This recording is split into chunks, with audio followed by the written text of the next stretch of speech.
Alors la douleur post-opératoire est classique. Il est normal qu'après une chirurgie, on ait mal et les anesthésistes réanimateurs, les algologues sont tout à fait habitués à prendre en charge ce type de manifestation douloureuse.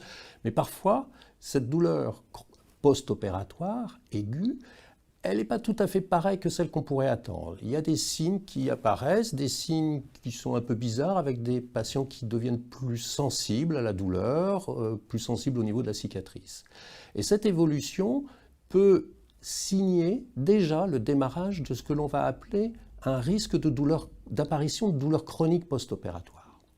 Alors, on reconnaît que la définition de la douleur chronique post-opératoire, c'est une douleur qui apparaît 3 mois ou qui persiste 3 mois après une opération chirurgicale. Et ça peut durer plusieurs années. Le fait que ça dure plusieurs années va provoquer évidemment des altérations de la qualité de vie, mais en aucun cas cette douleur chronique post-opératoire n'est liée à une erreur chirurgicale. Parce que tous les types de chirurgie, toutes les chirurgies peuvent être à l'origine d'une douleur chronique post-opératoire. Alors la douleur chronique post-opératoire, tout d'abord, elle est fréquente. Elle représente 25% des consultations de douleurs chroniques. Et chez les 75% de patients qui restent, on peut reconnaître une origine post-opératoire dans un tiers des cas. Donc c'est dire sa fréquence, son importance à la reconnaître et à l'évaluer. Alors il est important d'évaluer la douleur post-opératoire. En particulier, il est important de détecter la composante neuropathique de cette douleur post-opératoire. En effet, dès la consultation d'anesthésie, on peut détecter des terrains prédisposés.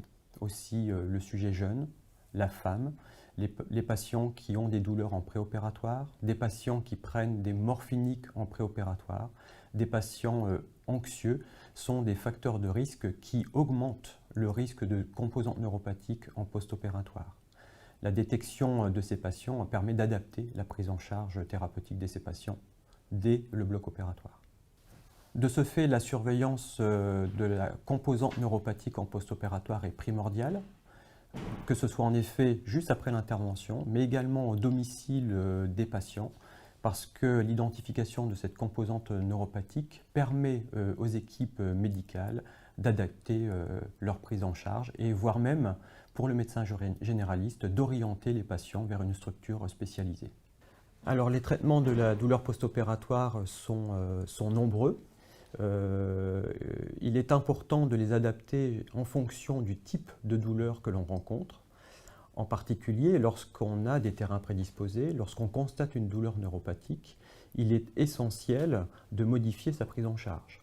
En particulier, dès le bloc opératoire, on peut utiliser des techniques d'analgésie locorégionale, on peut utiliser des traitements spécifiques contre la composante neuropathique, ce qui permet finalement de prendre en charge cette composante et de limiter également l'administration des agents opiacés.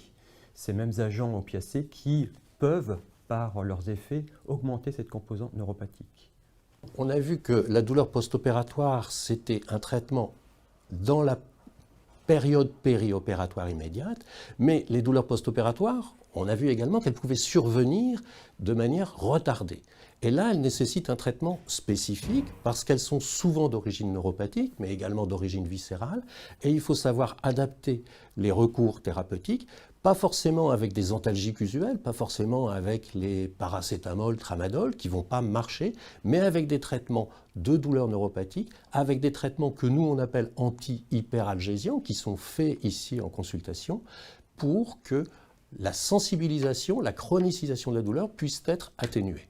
Donc ce sont des traitements spécifiques qui sont indispensables à une bonne prise en charge et qui évitent aux patients d'errer entre des diagnostics et des thérapeutiques. Essayez sans succès.